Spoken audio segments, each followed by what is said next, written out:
sei se você é como eu, ou como eu era, né? Quando eu era criança, e logo comecei a ir na escola, né? Não faz muitos anos, né? Alguns anos atrás só, e eu lembro que a minha visão, né, de escola, a minha visão de estudar, era como se fosse num escritório de advocacia, né? As pessoas sentam, ficam atrás da mesa, levam todo aquele material. Aí eu lembro que a minha mãe falou: olha, você vai estudar numa escola, né? Nossa, eu fiquei empolgado, né? Eu fiz aquela cena imaginando um escritório, uma pessoa sentada, né? A secretária servindo café, né? E aquela coisa toda, né? E minha mãe comprou um material, e eu me senti todo importante, todo equipado para ir para a escola, né? E quando eu fui para a escola, eu vi que a coisa não era bem assim, né? Era um pouco diferente, né? As pessoas aprendiam a contar, a ler, a escrever, e eu vi que a coisa era mais difícil do que simplesmente estar num local como a escola. Mas, continuando essa história, eu lembro que sempre, no início de ano, acho que como toda criança, né, a gente se empolga em comprar os materiais escolares, né?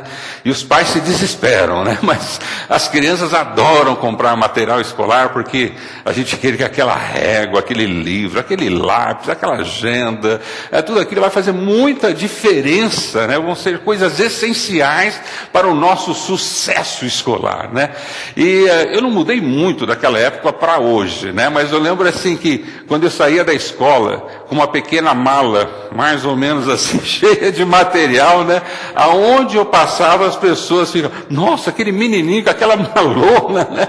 Porque eu imaginava que com todo aquele equipamento, realmente, aquilo era estudar, aquilo me faria um bom estudante, eu teria sucesso.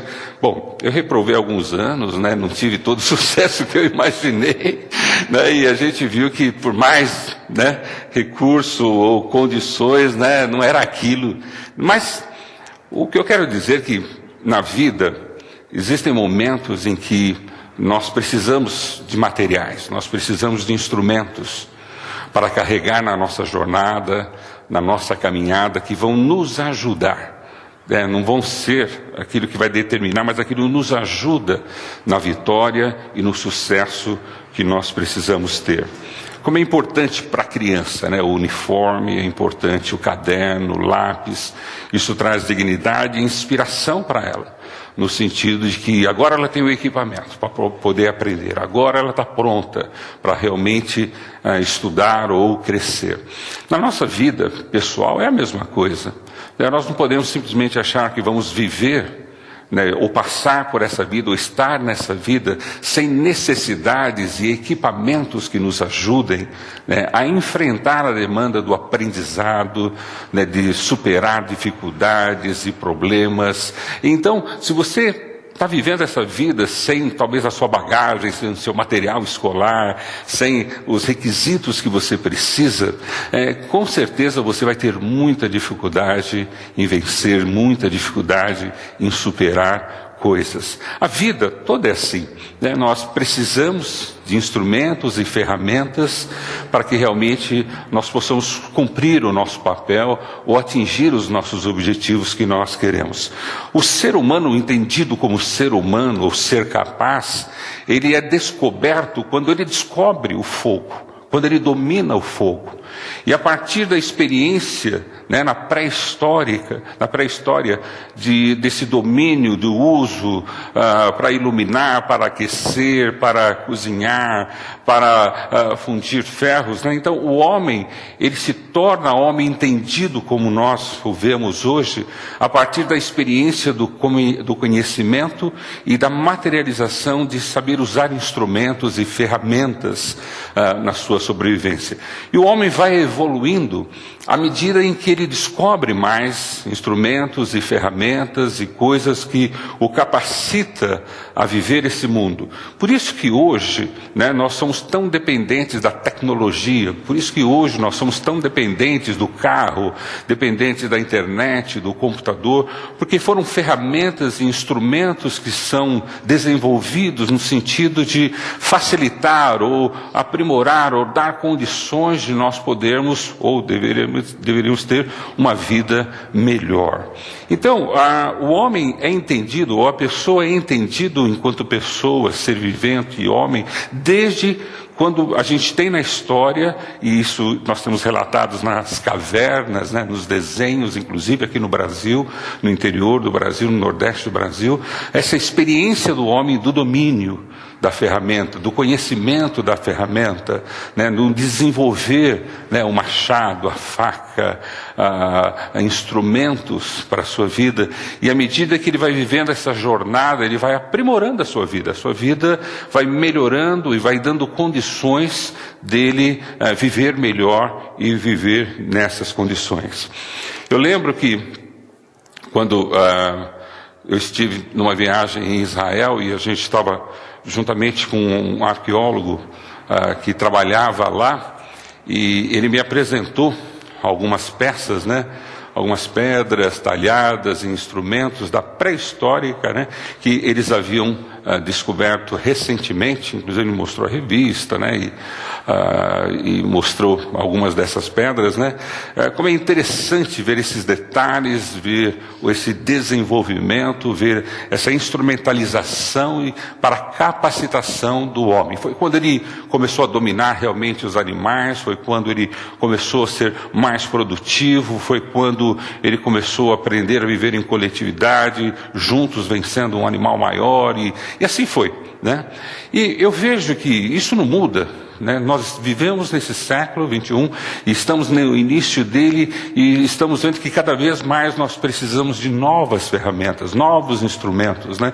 Nós estamos aí vivenciando esse problema ecológico, estamos vivenciando essa crise do planeta, essa crise da existência do homem em relação à natureza e todo o sistema, e um conjunto de éticas e instrumentos que precisam ser inventados e desenvolvidos para que a gente possa passar por esse novo tempo que se inicia, essa nova crise que se inicia, superando, vencendo, né, com novas ferramentas. Na vida cristã não é diferente. Quando nós nos tornamos cristãos, estamos entendendo que estamos aderindo a uma nova vida, conhecendo um instrumento diferente. Que anteriormente, se nós éramos, em termos de religião, em termos de espiritualidade, homens da caverna, homens primitivos, pagãos, que adoravam e serviam a qualquer coisa, a qualquer Deus, no cristianismo nós começamos a entender o direcionamento que Ele nos dá na vida cristã. O direcionamento que precisamos para entender esse novo momento e também o que necessitamos para viver nele. As ferramentas que eu preciso ter para que realmente eu possa vencer as etapas da vida cristã, vencer e viver esse novo momento que eu estou experimentando. Era isso que a igreja primitiva estava passando. Aqueles irmãos traziam a sua história, traziam a sua pré-história, a sua pré-religião, a sua pré-maneira de viver. E de repente eles se confrontam com uma nova verdade, com uma nova vida, com um novo momento. Para aquela velha vida, eles conheciam o ferramental, eles conheciam os instrumentos. Não dava resultado, eram frustrantes, eram deprimentes, eram tristes. E por isso que quando eles conheceram a Jesus, eles enxergaram uma nova dimensão, enxergaram um novo momento, uma nova oportunidade de começar a viver uma nova vida. E é isso que o apóstolo Paulo vai introduzindo com esses irmãos em 1 Coríntios capítulo 11, colocando para eles, né, toda essa importância de nós entendermos esse ambiente novo, entendermos esse senhorio novo, entendermos que agora vivemos numa coletividade, né, numa sociedade diferente daquela que vivíamos. Não estamos num outro planeta, estamos no mesmo planeta, mas vivendo sobre uma perspectiva diferenciada, vivendo sobre uma experiência diferente. E Paulo vai trazendo à memória deles essa experiência de Cristo em nós, Cristo na nossa vida. E como aqueles irmãos ainda estavam trazendo a sua pré-religião, a sua pré-história, na experiência nova em Cristo. introduzindo nos cultos cristãos, no momento da ceia, um momento de desrespeito, de desconsideração, um momento de não valorização, mas mais de sociabilização, de festa, de alegria, mas saindo da centralidade de Cristo, saindo daquilo que realmente importava. E Paulo traz à memória: irmãos, não é assim que eu ensinei, não é assim que eu aprendi. E ele introduz a ceia novamente àqueles irmãos, como ele recebeu, e agora ele passa a eles, e traz novamente a importância que a ceia tem, no sentido daqueles irmãos entenderem que eles estavam ali, trazendo não só a memória, o ato que Jesus havia feito, mas com aquele ato eles estavam revigorando a sua vida para viver numa nova ambiência, viver num ambiente diferenciado, não de briga, não de confusão, não de egoísmo, não de divisão, como existia, como eles estavam trazendo da sua vida pré-histórica, da sua vida pré-Jesus Cristo. Eles estavam trazendo para as reuniões das igrejas essas divisões, essas contendas, essas diferenças, essa situação de egoísmo. E aí Paulo relembra aqueles irmãos do valor primeiro e importante: Cristo, a centralidade de Cristo, o senhorio de Cristo. E quando celebramos a ceia, não estamos somente fazendo uma vaga lembrança do que Cristo havia feito por nós, mas estamos revigorando a nossa fé e anunciando a vida dele. Então ele mostra que essa igreja, ela tem um papel missionário, ela tem um papel de proclamação, ela tem um papel em que ela se interage entre ela como um corpo, como um organismo vivo. E nós nos interagimos, nós nos ajudamos, nós nos aperfeiçoamos, nós cumprimos o nosso papel com algumas ferramentas, com alguns instrumentos que precisamos para fazer isso. Não são mais os mesmos instrumentos que a gente usava na nossa pré-história, pré-cristão, mas são instrumentos novos que são adicionados na nossa vida, que nos instrumentaliza e nos capacita a realmente servirmos uns aos outros. Interessante que os instrumentos cristãos, diferente dos instrumentos não cristãos, é o seguinte: os instrumentos não cristãos era para uma alimentação própria. É minha religião, o que eu preciso, o que eu quero, o que eu desejo. É uma religião que alimenta o meu ego e as minhas vontades.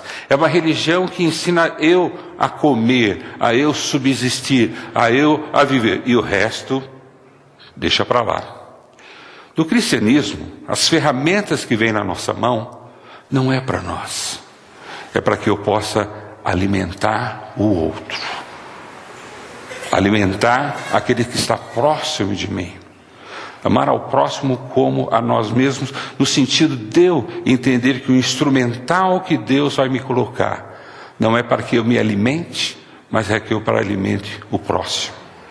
E quando eu não alimento o próximo vai morrendo, ele vai desfalecendo, porque se ele não for alimentado, ele não vai conseguir subsistir nessa nova vida. E se ele não me alimentar, eu não vou conseguir subsistir nessa vida. Então, os instrumentais cristãos, as ferramentas cristãs do nosso trabalho, da nossa subsistência, daquilo que precisamos fazer, não são ferramentas da pré-história, em que eu me alimentava e o mundo que se acabasse. Mas as ferramentas que Cristo coloca na minha mão é para que eu sirva o meu irmão, para que eu sirva o próximo. E com isso, nós nos alimentamos mutuamente. Nós vamos viver em conjunto, como um organismo que se alimenta e se sustenta um ao outro. Isso ele introduz dentro do capítulo 12 de 1 Coríntios, onde ele começa a falar sobre os dons espirituais. Espirituais porque essas ferramentas não são ferramentas que eu posso pegar, ferramentas que eu posso ver. São ferramentas espirituais que movem com a minha atitude, como eu devo agir, como eu devo proceder, as coisas em que eu tenho que fazer. São espirituais também porque não é só porque eu não consigo vê-las, não são tangíveis, não são pegáveis, mas porque também é dada pelo Espírito Santo à nossa vida. Não são ferramentas que eu mesmo vou construir, que eu mesmo vou desenvolver, mas são ferramentas em que o Espírito Santo vai me dar, para que com essas ferramentas espirituais eu possa alimentar o meu irmão. 1 Coríntios capítulo 12, a partir do verso 1, diz o seguinte, sobre os dons espirituais: irmãos, quanto aos dons espirituais, não quero que vocês sejam ignorantes. Vocês sabem que, quando eram pagãos, de uma forma ou de outra, eram fortemente atraídos e levados para os ídolos mudos. Por isso, eu lhes afirmo que ninguém que fala pelo Espírito de Deus diz: Jesus seja amaldiçoado. E ninguém pode dizer: Jesus é Senhor, a não ser pelo Espírito Santo. Há diferentes tipos de dons, mas o Espírito é o mesmo. Interessante que a primeira preocupação de Paulo é que nós possamos ser esclarecidos, que nós possamos aprender. Veja o versículo 1. Irmãos, quanto aos dons espirituais, não quero que vocês sejam ignorantes. Ele está partindo do princípio que nós somos ignorantes no sentido de não conhecermos isso, de ser uma experiência nova, algo diferente que eu ainda não sei na sua totalidade. E por isso, às vezes eu crio contendas, brigas, e por isso que às vezes a minha vida cristã não é tão bem sucedida e eu não consigo tantas coisas como eu pensei que iria conseguir, ou tudo aquilo que a Bíblia fala, porque às vezes nós não sabemos. Nós somos ignorantes sobre alguns aspectos, principalmente esse, de como é importante nós servirmos para sermos servidos por Deus. E Paulo se preocupa com que esses irmãos sejam esclarecidos sobre esse assunto.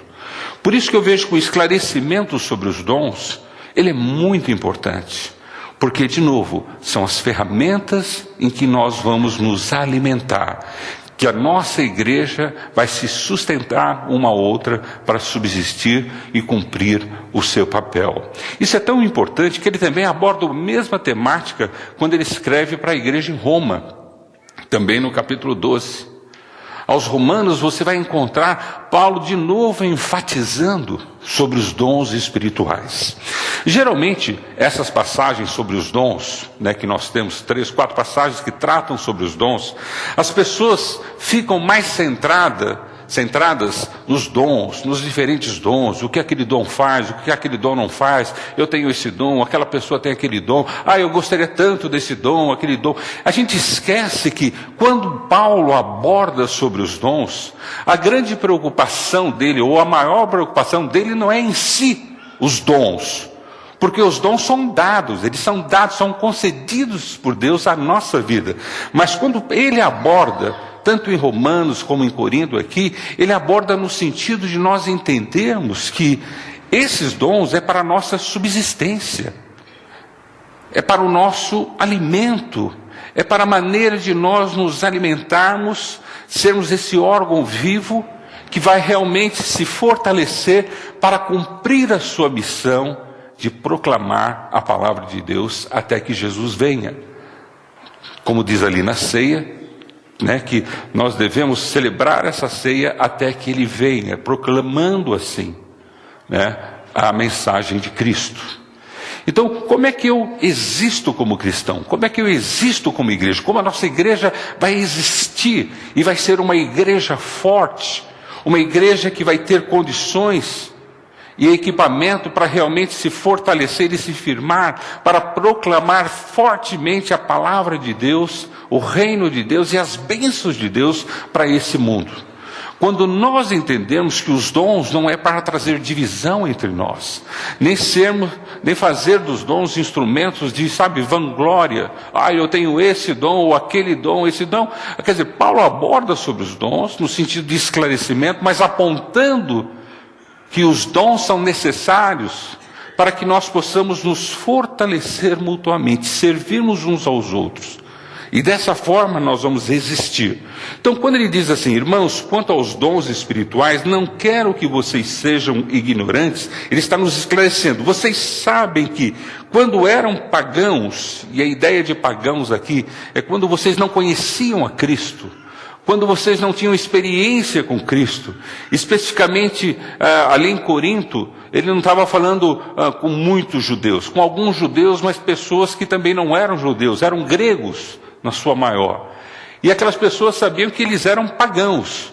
O pagão não é que ele só tem um Deus diferente, o pagão é aquele que tem vários deuses e não tem Deus nenhum. Aquele que não tem um Deus de centralidade, um Deus de orientação. Então o pagão não é alguém que não crê em Deus. Ao contrário, ele crê em vários deuses e não crê em nada. Então ele fala assim, de uma forma ou de outra, eram fortemente atraídos e levados para ídolos mudos. Então quando nós éramos não cristãos, não centralizados no único Deus, ou na pessoa de Cristo, nós éramos atraídos e levados a ídolos mudos. Quando a gente pensa em ídolos mudos, a gente está imaginando uma estátua, ou um santinho, ou alguma coisa assim. Aqui, quando ele pensava ídolo mudo, é aquele ídolo que não fala nada. Você fala com ele, ele não te responde. Você pede para ele, ele não te dá. Você reclama com ele, parece que ele não te ouviu. Então, quando ele diz ídolo mudo, não é somente assim, então eles adoravam aquelas estatuazinhas, né, da Diana, de outros deuses ali. Não, não era só isso. As pessoas eram atraídas para um Deus que não fala. As pessoas eram atraídas e levadas para um Deus que não responde, que não os ouvia. E essa era a diferença entre ter Cristo no centro da sua religiosidade, da sua vida, e ser cristão e não pagão, porque o pagão, ele era atraído e levado para esses deuses, para esses ídolos mudos. Veja que ídolos aqui não tem a ver só com Deus, mas qualquer coisa que nos leva à idolatria. Qualquer expectativa minha, talvez que aquele carro vai me resolver a minha vida, eu vou ser uma outra pessoa. Que aquele emprego realmente vai ser a solução de eu ser o que eu preciso ser.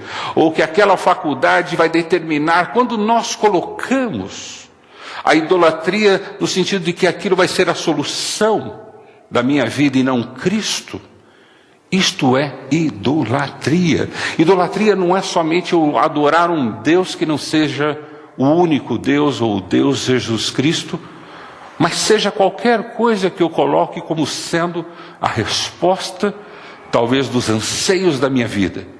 E você vai buscar essas respostas, e elas não vão te dar, não vão falar com você, são mudos, não vão responder às suas expectativas. Aquelas pessoas viviam essa experiência na sua pré-história, sua pré-existência cristã. O que eles experimentavam era isso. Pagão, vários deuses, não importa o Deus, qualquer Deus, aquele que eu achar que me interessa, aquele que eu entender como o conveniente, o que pode realmente, quer dizer, o importante é eu ter alguém. Mas quando somos atraídos e levados, como ele diz aqui, para esses ídolos mudos, que realmente, e a ideia de mudo aqui, não responde às minhas necessidades. Quantas vezes na nossa vida, na nossa existência, nós temos uma caminhada em que a gente pensa, olha, eu estou nessa direção, e a minha vida está determinada nesse sentido, e esse é o melhor sentido, é o sentido da resolução do que eu preciso. Isso é idolatria. Isso é ídolo mudo. Por quê? Não é aquilo que não vai te responder quando você chegar lá, que vai atender às suas expectativas. E você pode ver, você já um dia comprou alguma coisa que você achou que ia ser a mudança da sua existência. Um dia você já se formou, talvez num colégio, ou em alguma formação, que você fala, quando eu fizer aquilo, minha vida está feita. Aí você pensa, olha, quando eu casar, realmente aí não precisa mais nada na minha vida. Quer dizer, nós começamos a encontrar ídolos que nos atrai, mas que na verdade são mudos e não respondem a nós. Para onde você está indo? Qual a direção que você está caminhando? Quem é que está te chamando, que está te falando que vai te dar a resposta? E quando você chega na resposta, não tem. Não tem. Quantos de nós, um pouco mais adultos, ou com um pouco mais de idade, já nos frustramos nessa caminhada de idolatrar? Idolatrar é colocar algo acima da vontade de Deus, colocar algo no lugar de Deus. Isso é idolatrar. Idolatrar não é eu ficar, eu quero isso, Senhor. Não é ficar, reverenciando estátua. Não, idolatrar é você tirar o lugar de Deus e colocar uma outra coisa, seja o que for, para responder às ansiedades e desejos do seu coração. Você vai se frustrar. Você tem se frustrado, porque ela não responde. Ela é muda. Ela não te atende. É isso que Paulo estava falando aqui. Irmãos, antes nós éramos atraídos. A palavra atraído ou levado quer dizer incondicionalmente a vida me leva para isso. Não é só simplesmente porque eu buscava isso, ou porque eu quero isso. Mas a vida que nós vivemos nos leva a esses ídolos. Quem é que nos leva? Quem é que nos aponta? Quem é que nos dirige? Se nós estivéssemos mais centrados na palavra de Deus e na vontade de Deus, com certeza seria a palavra de Deus. Mas quando nós estamos mais centrados, talvez na novela, na propaganda, nas informações, no que as pessoas dizem, nós somos levados a acreditar que essa máquina, esse computador, esse carro, esse hábito vai ser a solução da minha vida. São ídolos mudos. Não é só ídolos que fisicamente não falam, mas na verdade não respondem às suas expectativas. E Paulo estava falando, irmãos, nós vivíamos isso. Era essa a nossa existência enquanto pagãos. Pagãos não é quem não crê em Deus, pelo contrário, ele crê em muitos deuses e muitas coisas. E irmãos, de uma forma ou de outra, eram fortemente atraídos e levados para os ídolos mudos. Por isso, ele coloca no versículo 3, por isso eu lhes afirmo que ninguém que fala pelo Espírito de Deus, Jesus seja amaldiçoado. Quer dizer, vai falar, Jesus não interessa, Jesus não importa, Jesus não é relevante. Porque quem está com o Espírito de Deus vai saber, Jesus é o caminho, a verdade e a vida. Não há outra direção a não ser Ele para nós. Nós somos atraídos para Jesus. Nós somos convidados para ir com Jesus. Então ele diz aqui, olha, por isso eles afirmam que ninguém que fala pelo Espírito de Deus diz, Jesus seja amaldiçoado. E ninguém pode dizer, Jesus é Senhor, a não ser pelo Espírito Santo. Quer dizer, como é que eu sei que esse Espírito Santo está na minha vida? Quando eu consigo declarar que Jesus é o Senhor. Ele é o centro. Ele é a minha direção. Ele é o que me atrai. Ele é o caminho que eu vou. Qual é a vontade de Deus? O que Deus quer da minha vida? A centralidade de Cristo. E aí ele vai colocando, dentro dessa perspectiva de que no mundo cristão, nesse mundo em que Cristo é a centralidade e é o Senhor, em que nós nos declaramos dele e ele é nosso, é nessa experiência cristã que nós recebemos os dons espirituais. Dons espirituais não é algo que eu consigo por mim mesmo, ou com o meu próprio esforço. Eu posso me dedicar, aprimorar, mas o dom vem de Deus. Por isso dons é uma dádiva, algo concedido. Dons espirituais, uma dádiva do Espírito Santo na nossa vida. Que Espírito Santo, o Espírito Santo que habita em nós, e esse habitar do Espírito me capacita com ferramentas e habilidades para servir a igreja, servir o corpo de Cristo. Então os dons não é para o meu proveito próprio. O dom que eu tenho é para que eu possa alimentar o meu irmão, abençoar a vida dele. E o dom dele é para abençoar a minha vida. E assim nós nos fortalecemos e crescemos. Aqueles irmãos achavam que os dons espirituais deveriam servir somente para eles mesmos, para a sua honra, para a sua glória, para o seu destaque, para a sua vaidade, porque agora eu tenho um dom. O dom não é seu. Outra, o dom é dado pelo Espírito Santo. Outra, é uma ferramenta nas suas mãos que só tem direção para o outro, não tem para você mesmo. Você não consegue usar o seu dom para você mesmo. Você só consegue usar para o outro. Mas o que eu preciso? O outro tem para você, para te servir. Né? Eu não consigo lembrar agora de uma ilustração, né? Talvez alguém possa me ajudar, né? Daqueles que os garfos tortos ou alguma coisa assim, que um tinha que colocar na boca do outro, né? Senão não conseguiria ele mesmo comer. Só colocando um na boca do outro, né? Eles se alimentavam. A vida cristã é assim. Nós nos fortalecemos mutuamente, nos alimentamos. E os dons espirituais, eles são nos dados com esse objetivo. Agora, quem tem os dons espirituais? O próprio texto diz, né? Aqueles que são de Jesus, aqueles que o Espírito Santo habita. Se você um dia entregou a sua vida a Jesus, falou: Senhor Jesus, eu me arrependo dos meus pecados, eu me arrependo da minha vida pagã, de ter vários deuses, de ser atraído para uma idolatria muda, e eu recebo Jesus Cristo como meu Senhor, para a partir de hoje dirigir a minha vida. Quando você faz essa declaração, e você pode fazer ela hoje, aí onde você estiver, quando você faz essa declaração, esse seu desejo de receber Jesus Cristo, a Bíblia diz que o Espírito Santo habita em nós. Se ele habitou com dons. Então todos nós temos dons. Uma criança que entregou a sua vida a Jesus, ela tem dom. Se ela tem o Espírito Santo, recebeu Jesus Cristo como Senhor, ela tem dom.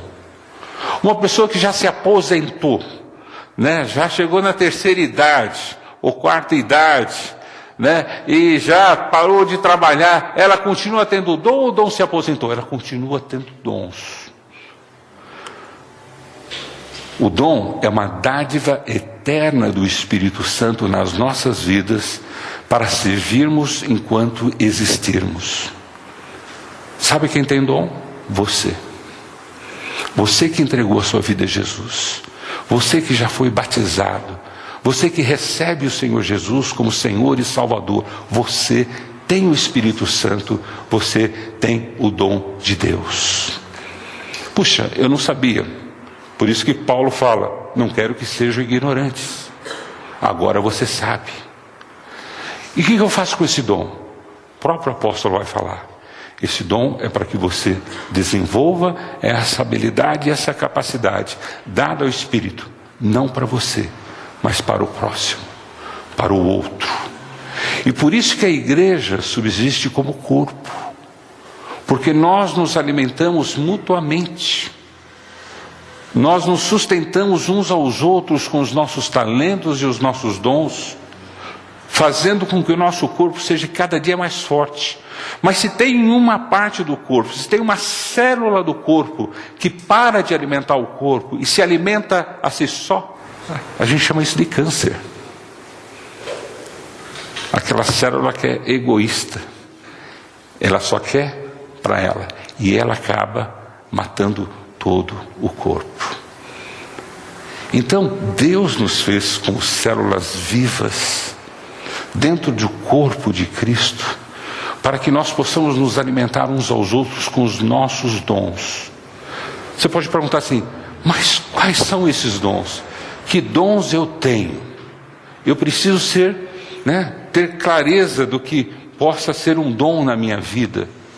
Porque se eu já entreguei a minha vida, se eu já recebi, se eu deixei de ser pagão, aceitar qualquer deuses ou qualquer idolatria de um ídolo que é mudo, e hoje eu entrego a minha vida a Jesus, eu sei que eu não estou alimentando ninguém, eu também não estou sendo alimentado por ninguém, e por isso que eu sou fraco. Então como é que eu posso alimentar alguém para que eu também possa ser alimentado? Primeiro, descobrindo o seu dom, conversando com esse Espírito que está em você, falando com Jesus Cristo e pedindo para que Ele revele qual é o dom que você tem. Todos têm dom, todos, porque senão não tem o Espírito Santo. E se você tem o Espírito Santo, você tem um dom. A nossa igreja precisa ser fortalecida. A igreja no Brasil precisa ser fortalecida. Mas enquanto nós pensarmos como células isoladas, igrejas isoladas, crentes isolados, egoístas, nós estamos criando um câncer evangélico. Estamos criando um câncer da igreja. Estamos matando a igreja ali, na sua essência. Mas quando nós aprendemos que somos uma igreja para servir, para abençoar um ao outro, e que nós já recebemos essas ferramentas, e essas ferramentas estão em nós, não é que ela vai vir, não é que ela vai ser construída, ela já está em você, ela só precisa ser revelada. Descobrir o dom que há em você, e no descobrir, se aprimorar, se esforçar e utilizá-lo, e não ser uma célula morta no corpo de Cristo. Mas nós cremos em milagres, e cremos que Deus pode fazer um milagre nessas células, que porventura possam estar assim, sem atividade, sem resultado, sem alimentar o corpo, para ser transformada, como Deus pode curar um câncer, como Deus pode curar um enfermo, como tem curado no nosso meio, Ele pode curar uma enfermidade espiritual, que pode estar no nosso meio também. E o nosso desejo não é só que haja cura, mas que haja esclarecimento do nosso papel, da nossa responsabilidade, da nossa importância no corpo de Cristo. Que você é importante. Uma criança é muito importante, um adulto é muito importante, um jovem é muito... Todos são importantes no corpo de Cristo. Mas você se torna alguém quando você se dá a alguém, quando você se oferece. Você é alimentado quando você alimenta alguém, quando você ajuda alguém, quando você coloca o seu dom à disposição do serviço do Senhor. Paulo vai nos introduzir nessa área dos dons. E eu não quero que a nossa igreja caia no engano, na confusão de que o dom é um status, ou uma divisão, ou um privilégio. O dom é para todos. E todos os dons são importantíssimos para o corpo de Cristo. Não é dado pelo pastor, nem é conseguido na igreja, mas é dado por Jesus Cristo, através do Espírito Santo que habita na nossa vida.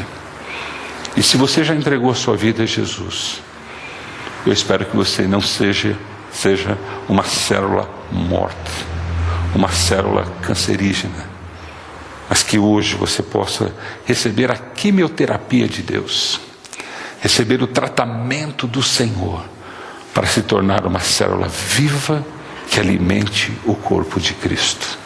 Somente assim nós vamos conseguir cumprir o nosso papel de amar o mundo, de ajudar o mundo, de salvar o mundo, de trazer soluções para essa geração que hoje precisa de novas ferramentas, novo instrumental para subsistir e viver nesse planeta.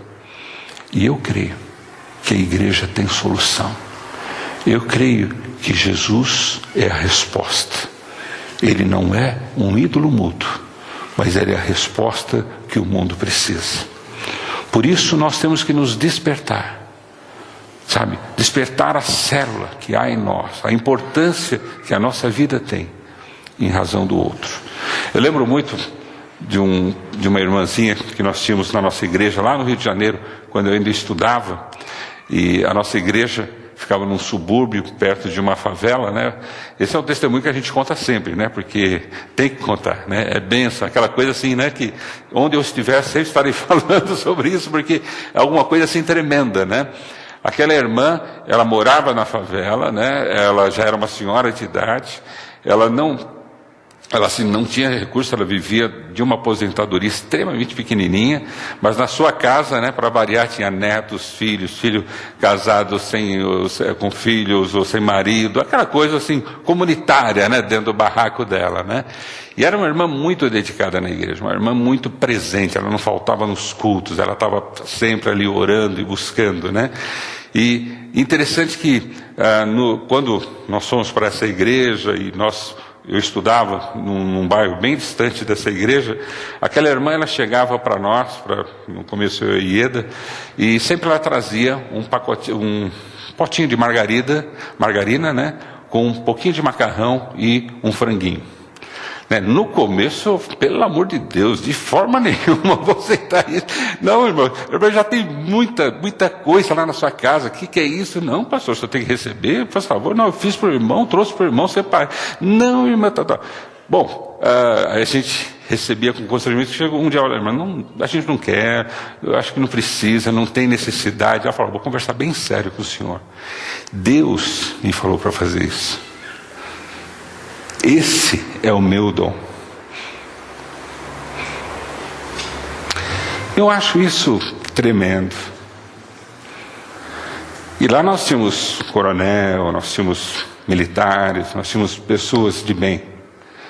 Mas aquela irmã, com aquele dom, fazia o seu ministério.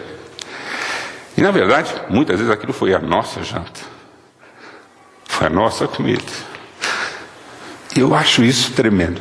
E a gente se emociona de ver o talento das pessoas, os dons que as pessoas têm. E quando coloca em prática, a diferença que isso faz. Não precisa de dinheiro, não precisa, sabe, de roupa nova, só precisa de amor. É o amor que faz isso. E eu vejo assim, como é que nós vamos nos servir uns aos outros se não há amor?